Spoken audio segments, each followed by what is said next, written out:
If you like what you hear, follow us on Apple, Spotify, or wherever you listen to podcasts. And learn more about the topics we cover by signing up for our Inspire podcast newsletter. See the link in our episode notes. Ikenna was an immigrant kid from a tiny Catholic high school in Louisiana who wanted to be an engineer. His grades were strong, but the teacher he asked to write a recommendation letter to Brown University wrote that he wasn't Ivy League material.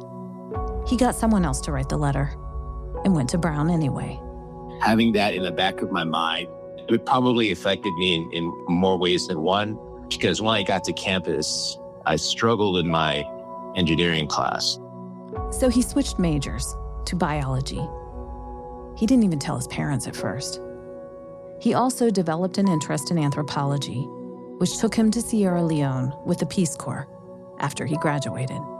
When I finished my work in the Peace Corps, I did a master's in public health at Yale and finished that up and decided I wanted to take it to the next level to do a PhD. But the program wasn't a good fit for him. He started to have misgivings about his decision to drop out of engineering.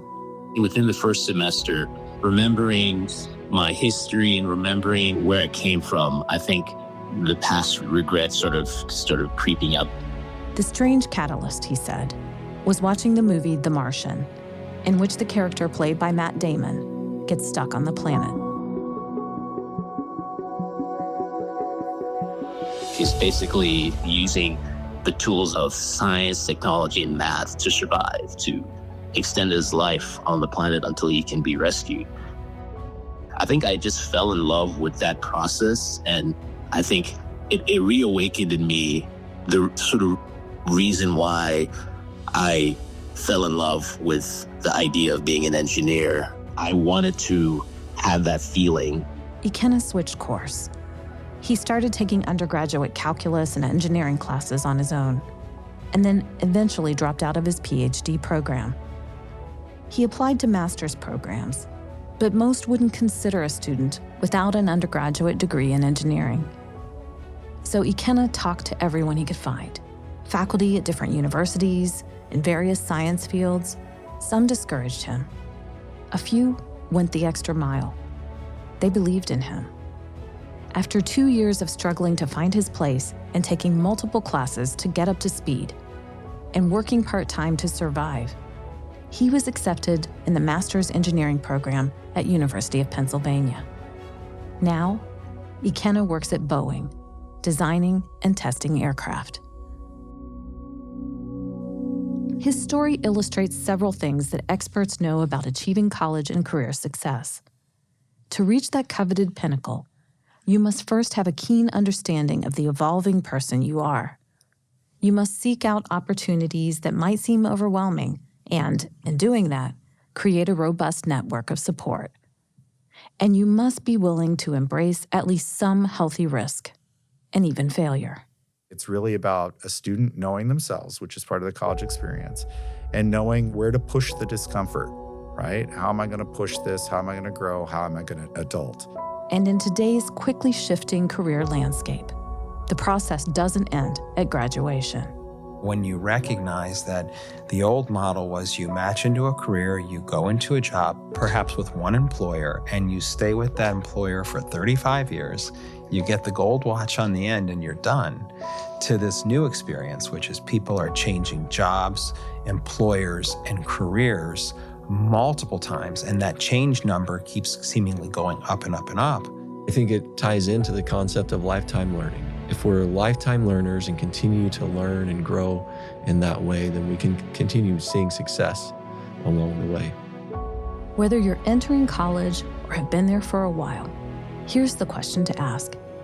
How can you maximize the college experience, taking full advantage of the opportunities that this phase of life offers? Then use that learning to find a career path that fascinates and fulfills you over a lifetime.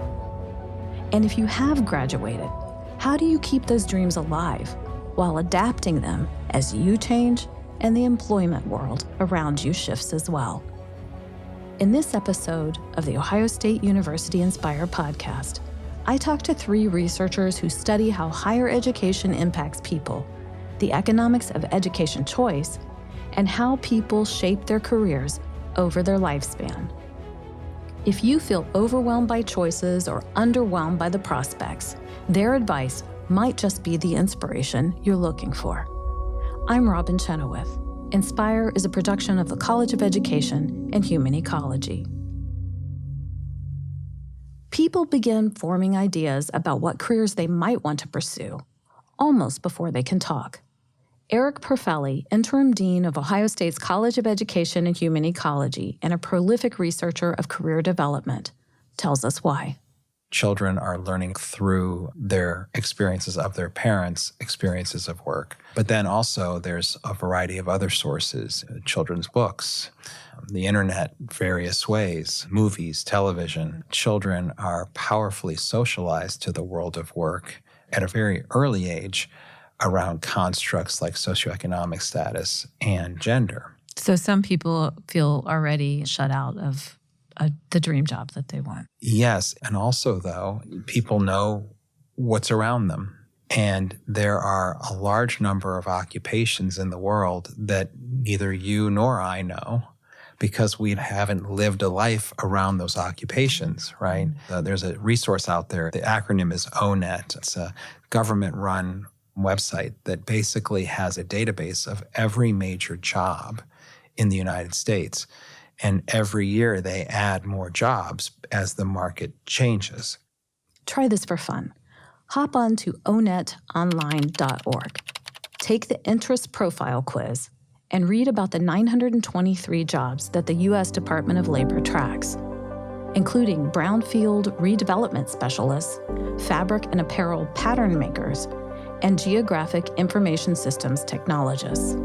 If you think about the typical person walking down the street and you said, name all the jobs you can name. They wouldn't come close. They wouldn't come close, right? So there is this shutting out aspect, as you mentioned earlier.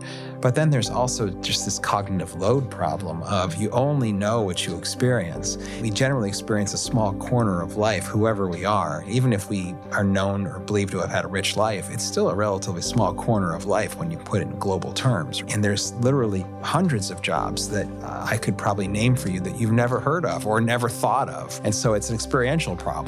I read this in one of your articles about why it's important for college students and for anyone to take charge of their career. Yeah. Part of that is just initiating yourself in what some of the possibilities might be, like you're talking about, right? A major tenet of career exploration is to explore broadly as you can. And as you're engaging in that in-breadth exploration, you're then queuing in on opportunities that seem more appealing to you, more suiting to your talents. Queuing in on something that's appealing can be as simple as it just is appealing to you. Your gut feels like it's interesting, and I'm going to learn more about it. And then you're going deeper, you're going and engaging in in-depth exploration on those options. It's this dance between looking around broadly and then focusing upon something that captures your attention. That's all about expanding from what you know and who you know to others that you don't know and other jobs and careers that you don't know. We'll talk with our other experts about how networking achieves this. But if you attend a robust university like Ohio State, it's a perfect place to start exploring. And in terms of the essentials of in-depth exploration, that's not just about exploring, say, a career option deeply, as much as it is exploring yourself deeply. There we go. And understanding who you are, who you're becoming, who you wish to become in relationship to what you're seeing in the possibilities of the world of work that fit with that. And in the old way of thinking about that, that was considered a one-time activity that typically happened when you were in adolescence. And as you were learning about yourself and becoming an adult, you were choosing a career that you would then pursue for the rest of your life. More contemporary views on this are much more nuanced and dynamic. We now have come to the realization that people are constantly changing and evolving over their whole life. Their circumstances are also changing and evolving. So I majored in accounting for undergrad. So right out of college, I worked at a Big Four firm, and I pretty much got burnt out in about a year and decided that it's just not something I like doing. The year before I graduated, I really was like, I don't know what I'm going to do with this anthropology degree. I don't really want to go into cultural resource management. And of course, in contemporary society, we all more or less understand that societal changes are accelerating at a rapid pace. Unfortunately, due to all of the layoffs, I was impacted. So I am currently unemployed. I do not have a job, which is really tough. And so we, as a research community, pivoted from this concept of finding a career, matching to it, and proceeding with it for the rest of your life to this construct of adaptability, where you're constantly adapting as a human being, and you're adapting to your changing self, but you're also adapting to the changing circumstances around you. And in that recurring adaptation, you're reflecting on who you are at that moment relative to the world of work and its possibilities. And then you are potentially making small changes to your job, or you can be making quite large disruptive changes and going from one career to the next. And it isn't just about your circumstances changing, it's about you as a person changing. Does that mean, I can't remember what the number is. Is it 8? Like 8 career changes in a lifetime? Do I have that right? Yes, and it seems like it's growing. If you're a college student or a recent grad, and the idea of 8 or more job changes makes your head spin, don't fret. There are things that you can do not only to make yourself more adaptable to career change, but to harness the momentum as well. Here are 2 more experts who offer insights. And my name is Matt Mayhew, and I am the William Ray and Marie Adamson Flesher Professor of Educational Administration at The Ohio State University, where I study how college affects students. Drew Hanks, Associate Professor of Consumer Sciences here in the Department of Human Sciences, and my background is in economics, and I study education choice, health choice, and household finance. Recent research by Hanks and his colleagues has found that double majors can substantially protect workers from earnings shocks, like job loss, pay cuts, or other income disruptions during economic downturns. A person who double majors is 56% less likely to be impacted by those income fluctuations, the study found. If you have a broader set of skills, if you diversify your set of skills, then it seems to be protective when there's these earnings fluctuations. If the majors were a little divergent from one another, like they're not totally related, it might be even more protective. The more different they are, the more protection they afford. You know, if your major is in social sciences and your double major is too, then maybe you're not as protected as if you go maybe to a science or business or business. Yeah. So I actually like to frame this in the context of diversification, where in financial markets, you diversify your portfolio to reduce earnings risk or reduce portfolio risk. Same kind of concept we're observing in the labor market. If you diversify your human capital portfolio or the skills and knowledge that you bring with you, then that seems to reduce impact from earnings risk, or you're not experiencing the loss that you could have. Is it the same for a minor, or do you know? We don't know. Our current data set, we're looking at double majors only. But I would say, in general, the story we're trying to tell is a diversified set of skills. And so eventually on-the-job training or something that helps you develop a broader set of skills could potentially be beneficial. Matt, does any of this ring any bells for you about some of the work that you've done? Yeah, so many bells.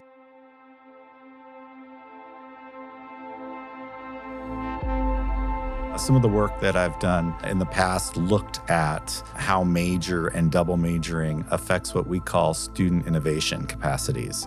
And that is the ability for a student to take an idea and roll it to execution. So think Shark Tank, or in Canada, they call it Dragon's Den. Oftentimes we think about student outcomes, meaning persistence toward degree attainment, economic security, job placement after college, even lifelong span issues like smoking or non-smoking. But this particular study or series of studies looked at innovation at the beginning of college and at the end of college. And we were able to say that students who double majored tended to be more innovative than those who did not. If they're motivated to look for different experiences, perhaps that motivation is translating its way to actually thinking about taking an idea and pitching it to a new audience, or taking a new process and spinning it so that it affects something differentially. You can imagine that a student who has the motivation to take two majors, or who want to see or experience college in two very different ways, will probably be more innovative. And on the long run, when they're employed, they're probably going to have the skills to translate whatever's going on to a variety of audiences based on the fact that they had to do so in college. But maybe you can't swing a double major financially. Note what Hank said, though. Diversify your human capital portfolio. There are other ways to expand your skills and knowledge set, even if those aren't yet research tested. Matt Mayhew. I would always say that college shouldn't be about going to a hotel room and studying and then going to sleep and waking up and eating and going back to study. College should be about the robust experiences that we offer, and that includes all the clubs, all the sports, adulting, growing into your own self, growing into awareness of what your strengths and limitations are, being able to extrapolate kind of lessons learned in one major to another major, and then even beyond that to a co-curricular experience. Mayhew has written for Forbes about his experience parenting a new college student. His son is finishing up his first year of higher education. His co-curricular experience has been amazing and illuminating, and he's learned so much. He's in the sports broadcasting club at the college he attends. Has nothing to do with his major. But on Monday nights at 8 o'clock, he comes in and he learns how to use the equipment and to do drop-ins and to do what you're doing right now, Robin. I called him after 2 weeks of being in college. I said, "What are you doing?" He goes, "I'm studying women's field hockey. I have to call that game in a few days." And he goes, "Dad, the truth is I've been studying for this harder than anything I've studied for so far at this school." He's bringing his motivation to study and to learn and to be correct and to be accurate, which he's a data analyst major, into this new environment. And it's just honing those skills. And I bet when he goes into a job interview, he's going to add some dimension, some texture, some color, some nuance into that interview because of these experiences. Do you think that maybe higher education has gone a little bit too focused and we've kind of lost some of that more well-rounded learning that we once had? I think even gen ed courses have sort of fallen away. Well, I think that's definitely the direction we're heading in. I mean, more and more four-year institutions are starting to think about engaging a 3-year experience for students. Certification programs are popping up left and right. What we're seeing in the field, mostly because the public doesn't trust higher education and the costs that come with it, they're pushing higher education to become more efficient. Instead of thinking about higher education as something that's robust and giving students a ton of different experiences that we hope they value and they can learn something from to move through it and actually grow and learn in ways outside of content mastery related to a major.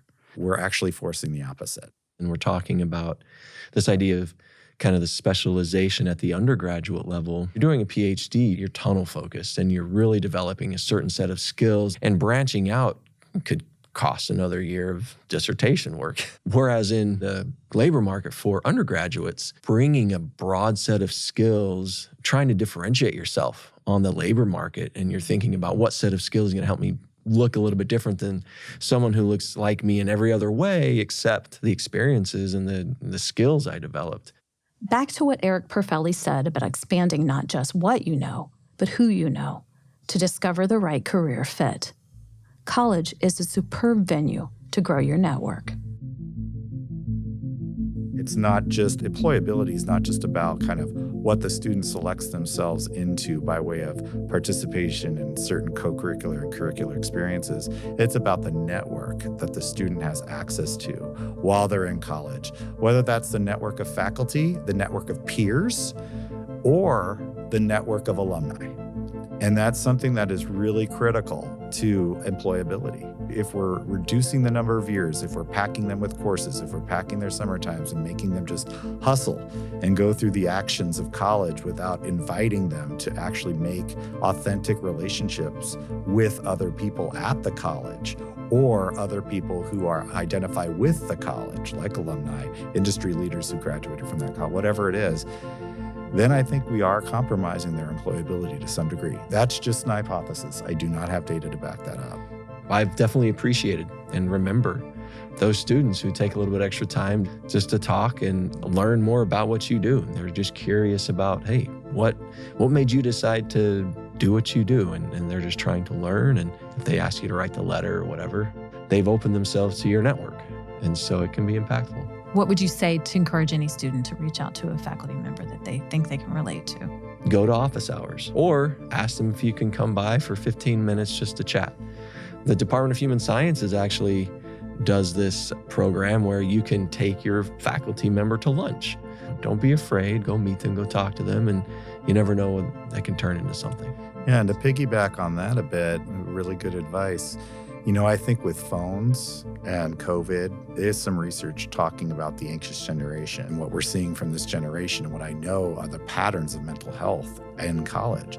I would say don't be afraid to go talk to your professors, but to reduce that fear and to reduce that anxiety, just write down your questions ahead of time. If you have a question about a test that you didn't do so well on, ask a very specific question about how that faculty could help you on answer number X, Y, or Z, but be very specific, but come in with questions written, and then just read off the form, and then the cadence will start to flow for itself.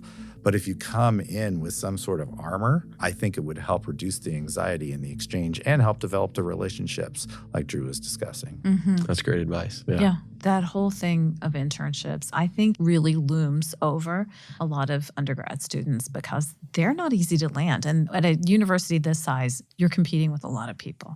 That's a major source of anxiety, I think, for people. And it's also, if you can land it, a really great way to get your foot in the door. Any thoughts about that?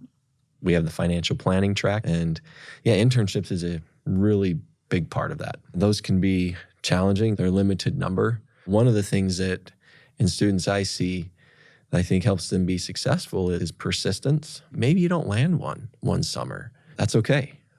Keep trying.